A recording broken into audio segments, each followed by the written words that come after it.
Assalamualaikum warahmatullahi wabarakatuh. Salam sejahtera bagi kita semua. Om Swastiastu, Namo Buddhaya, dan salam kebajikan.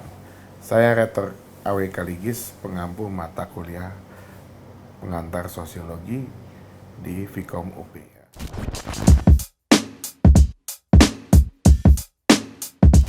Capaian pembelajaran mata kuliah pengantar sosiologi ini adalah pertama, mahasiswa mengerti dan memahami manfaat dan kegunaan sosiologi sebagai dasar dalam mencari kebenaran atas fenomena sosial atau fakta, maupun menyelesaikan masalah-masalah kemasyarakatan. Kedua, mahasiswa memiliki sikap intelektual berbasis konsep dan data fenomena sosial di masyarakat yang menghargai perbedaan budaya, pandangan, agama, dan kepercayaan, serta pendapat dan karya orang lain. Kemudian ketiga, mahasiswa mampu bekerja sama dalam kelompok, bertanggung jawab atas pencapaian hasil kerja kelompok, serta melakukan supervisi serta evaluasi melalui tugas lapangan kelompok. Kemudian keempat, mahasiswa mampu membuat makalah dengan memperhatikan kaidah-kaidah ilmiah, baik lagi logika pemikirannya, sistematika maupun teknik penulisannya, dan membuat video klip tentang isu-isu kemasyarakatan. Nah, pada sesi kali ini saya membahas tentang perubahan sosial. Apa yang dimaksud perubahan sosial? Perubahan sosial adalah perubahan pola perilaku, hubungan sosial, lembaga, dan struktur sosial pada kurun waktu tertentu. Nah, dalam perubahan sosial itu bisa direncanakan, bisa juga tidak direncanakan, atau kombinasi di antara keduanya. Contoh perubahan sosial yang direncanakan itu terutama adalah pembangunan. Perubahan sosial tidak direncanakan, misalnya perubahan perilaku masyarakat, wabah penyakit, bencana alam. Kemudian perubahan kombinasi direncanakan dan tidak direncanakan. Misalnya perkembangan teknologi informasi dan komunikasi membawa perubahan direncanakan dan tidak direncanakan. Nah, kita bisa lihat perubahan direncanakan itu ada yang namanya gerakan sosial. Nah, tipe perubahan kita bisa bagi antara perubahan perorangan dan perubahan sosial. Perubahan perorangan juga bisa dibagi antara menurut besarnya perubahan yang dikehendaki. Bisa sebagian, bisa menyeluruh. Perubahan perorangan ada sebagian itu namanya gerakan alternatif. Sedangkan perubahan menyeluruh namanya gerakan penembusan. Sedangkan perubahan sosial sebagian namanya gerakan reformatif. Sedangkan perubahan menyeluruh namanya gerakan transformatif. Nah, kita bahas satu-satu. Apa yang dimaksud gerakan alternatif? Gerakan yang bertujuan mengubah sebagian perilaku perorangan. Misalnya kampanye stop rokok. Tujuannya apa? Supaya orang berhenti ngerokok. Jadi sebagian perilaku lain tidak berusaha diubah. Kemudian anti narkoba. Jadi supaya berhenti menggunakan narkoba bagi pemakai, dan bagi yang belum memakai supaya tidak memakai narkoba. Nah, itu sebagian perilaku, yaitu supaya menghindari narkoba, tapi perilaku lain tidak dibahas. Kemudian pencegahan penyebaran HIV dan AIDS, misalnya dengan pemakaian alat kontrasepsi atau menghindari seks bebas. Nah, itu namanya gerakan alternatif. Nah, beda dengan gerakan penebusan. Gerakan penebusan itu perubahan perilaku secara menyeluruh perorangan. Itu mengubah menyeluruh perilaku, kebanyakan bidang agama, misalnya pertobatan. Kemudian perubahan sosial itu kalau perubahan menyeluruh, perubahan sebagian itu namanya gerakan reformatif. Hanya segi-segi tertentu dalam masyarakat. Misalnya reformasi 1998 itu pergantian pemerintahan. Segi tertentunya. Tapi kulturalnya segala macamnya itu tidak berubah. Gerakan persamaan hak perempuan, nah itu juga sebagian perubahan sosial, sebagian, dan sebagainya. Adapun gerakan transformatif itu mengubah masyarakat menyeluruh. Contohnya gerakan kemerdekaan tahun 45 itu merubah sistem dan budaya kolonial menjadi sistem di Indonesia merdeka, walaupun terjadi budayanya itu belum benar-benar berubah, cuma ada upaya ke arah situ. Nah, perubahan direncanakan namanya pembangunan. Pembangunan harus dipahami sebagai proses yang berdimensi jamak, yang melibatkan perubahan-perubahan besar dalam struktur sosial, sikap masyarakat, dan kelembagaan nasional, seperti halnya percepatan pertumbuhan ekonomi, pengurangan ketidakmerataan, dan pemberantasan kemiskinan absolut. Ya, adapun Surna tahun 1992 memberikan pengertian tentang pembangunan sebagai kegiatan-kegiatan yang direncanakan dalam mengolah sumber daya alam dan sumber daya manusia dengan memanfaatkan ilmu pengetahuan dan teknologi yang digunakan untuk kelangsungan hidup manusia. Nah, pada hakikatnya ada 3 domain pembangunan, yaitu domain ekonomi, domain sosial, dan domain ekologi. Himpunan bagian yang saling beririsan antara domain tersebut menghasilkan 3 paradigma pembangunan, yaitu pertama pembangunan sosial, kemudian kedua pembangunan berwawasan lingkungan, dan ketiga pembangunan yang berpusat pada rakyat. Integrasi antara ketiga himpunan bagian disebut paradigma pembangunan berkelanjutan, yaitu sustainable development. Nah, ini kita lihat dari gambar irisan antara pembangunan dari aspek sosial, ekonomi, dan lingkungannya. Dari aspek sosial dan lingkungan atau domain sosial dan lingkungan itu melahirkan pembangunan berpusat pada rakyat. Kalau domain sosial dan ekonomi melahirkan pembangunan sosial, kemudian domain lingkungan dan ekonomi menghasilkan pembangunan berwawasan lingkungan. Tapi jika sosial, ekonomi, dan lingkungan saling beririsan, itu yang dinamakan pembangunan berkelanjutan. Nah, yang pertama, apa yang dimaksud pembangunan sosial? Pembangunan sosial merupakan pendekatan pembangunan yang bertujuan meningkatkan kualitas kehidupan manusia secara paripurna, yakni memenuhi kebutuhan manusia yang terentang mulai dari kebutuhan fisik sampai sosial. Secara kontekstual, pembangunan sosial lebih berorientasi pada prinsip keadilan sosial ketimbang pertumbuhan ekonomi. Beberapa program pembangunan yang menjadi pusat perhatian pembangunan sosial mencakup pendidikan, kesehatan, ketenagakerjaan, perumahan, dan pengentasan kemiskinan. Selanjutnya, pembangunan berwawasan lingkungan. Hal utama yang diperlukan dalam pembangunan berwawasan lingkungan adalah penggunaan sumber daya berkesinambungan, serta bagaimana meningkatkan kualitas lingkungan hidup bagi seluruh masyarakat. Dalam penyusunan kebijakan pembangunan berwawasan lingkungan, pertimbangan lingkungan menjadi subsistem yang dimasukkan dalam pembangunan ekonomi dan pengembangan sumber daya manusia. Asumsinya, jika pembangunan tidak memperhatikan kualitas lingkungan hidup, maka depresiasi sumber daya alam akan semakin nyata. Oleh karena itu, keseimbangan antara lingkungan hidup sosial, lingkungan hidup binaan, dan lingkungan hidup alami perlu diketahui dan diperhitungkan secara empiris dan objektif dalam pembangunan yang berwawasan lingkungan.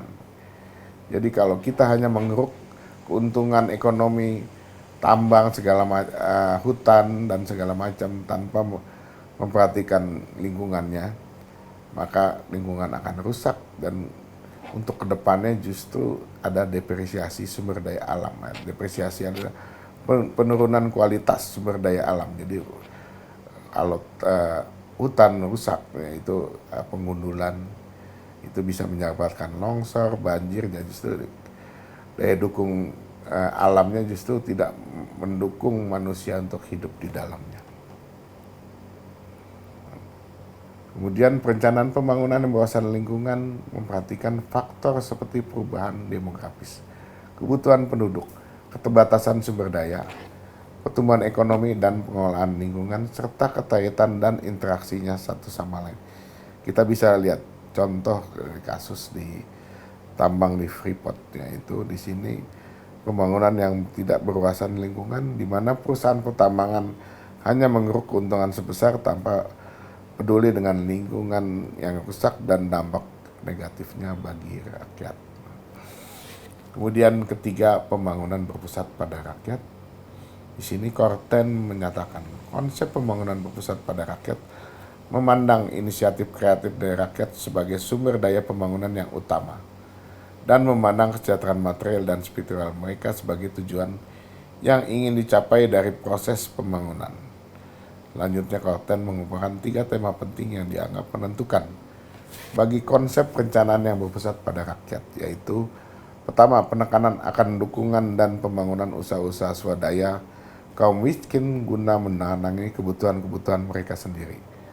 Kedua, kesadaran bahwa walaupun sektor modern merupakan sumber utama bagi pertumbuhan ekonomi yang konvensional, tapi sektor tradisional menjadi sumber utama bagi kehidupan sebagian besar rumah tangga miskin.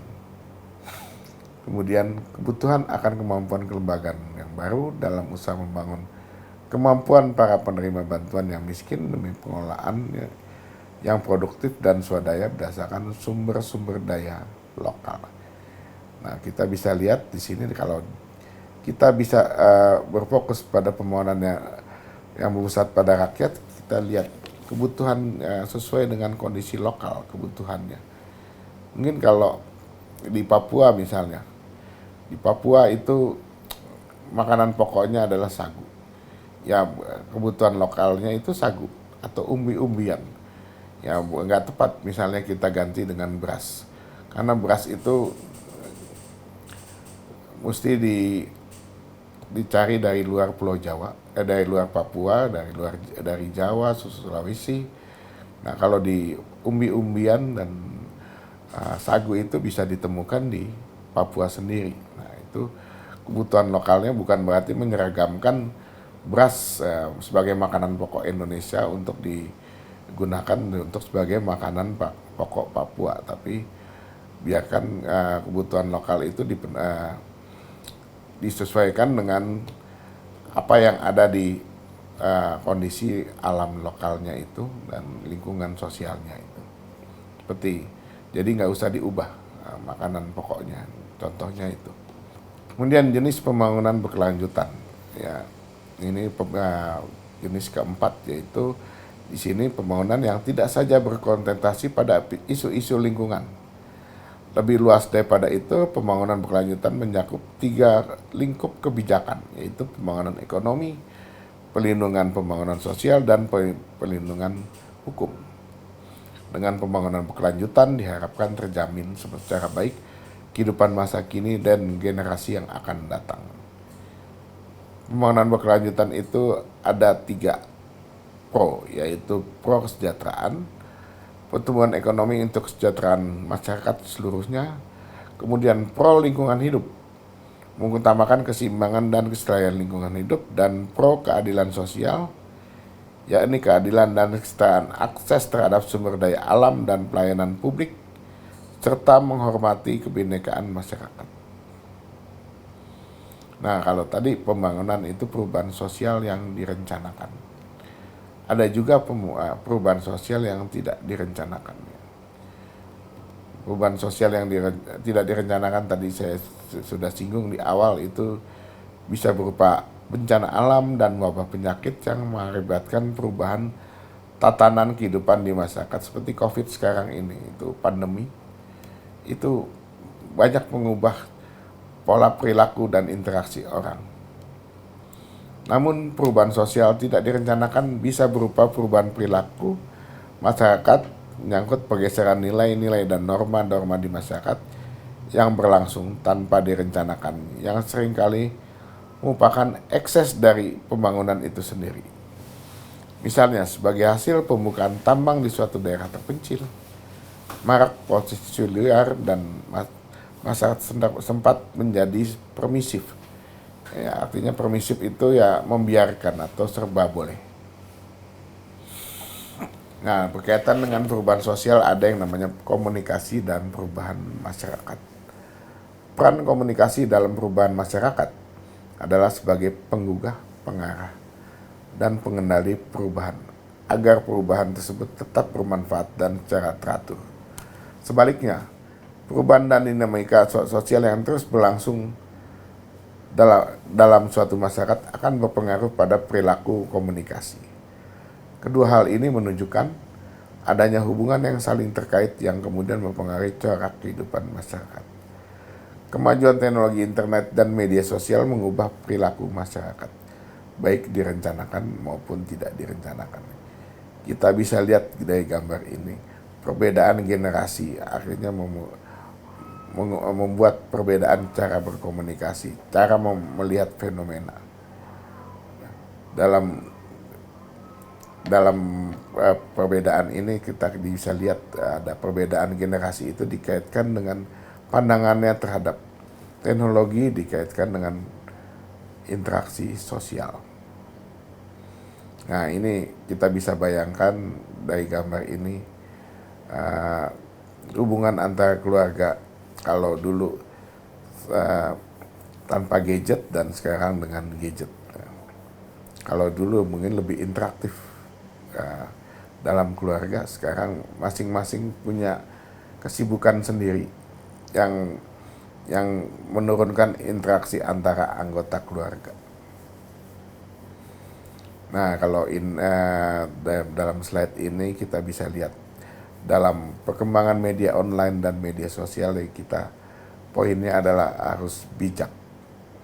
Bijak dalam arti ada dua tahap penyaringan, yaitu cek kebenaran atau fakta. Benar atau tidak fakta yang disajikan. Kalau benar pun kita cek lagi, apalagi salah. Kalau salah kita reject aja. Tapi kalau benar kita cek bermanfaat atau tidak. Kalau tidak bermanfaat, buat apa di-share? Kalau bermanfaat kita baru boleh nge-share. Nah, kenapa dua tahap share ini saya anggap penting? Karena menurut UNESCO, minat baca pada orang Indonesia hanya 0,001. Indonesia berada urutan kedua dari bawah dalam hal keliterasian dunia. Dari 1.000 orang Indonesia hanya satu yang melek media, melek literasi. Nah, itu hanya di bawah, hanya di atas Botswana, urutan kedua dari bawah. Nah, tapi lebih dari 60 juta penduduk Indonesia punya gadget yang menjadikan Indonesia urutan kelima terbanyak dunia dalam kepemilikan handphone. Jadi, meski minat baca rendah, tapi dalam kecerewetan di media sosial, penduduk Indonesia justru berada nomor 5 paling cerewet di dunia. Dan Jakarta adalah kota paling cerewet di dunia. Nah ya, 15 tweet per detik. Jadi kita bisa bayangkan, orang Indonesia tidak suka baca, tapi bisa jadi penduduk paling rajin nge-tweet di dunia maya. Nggak heran. Jika orang Indonesia itu menjadi sasaran empuk untuk info provokasi, hoax dan fitnah. Jadi kita dalam bermedia sosial kita harus bijak. Jadi jangan gampang percaya begitu aja, gampang nge-share. Harus lihat kondisi sosial dan aturan hukum yang berlaku. Demikian materi kuliah sesi ini, ya, kita intinya perubahan sosial adalah perubahan yang bisa dibagi antara perubahan yang direncanakan dan perubahan yang tidak direncanakan. Tapi yang dapat disimpulkan, perubahan itu adalah sesuatu yang tidak terelakkan, baik ada dampak positif maupun dampak negatif. Ya, kita harus bijak dalam mengantisipasinya. Sekian, terima kasih.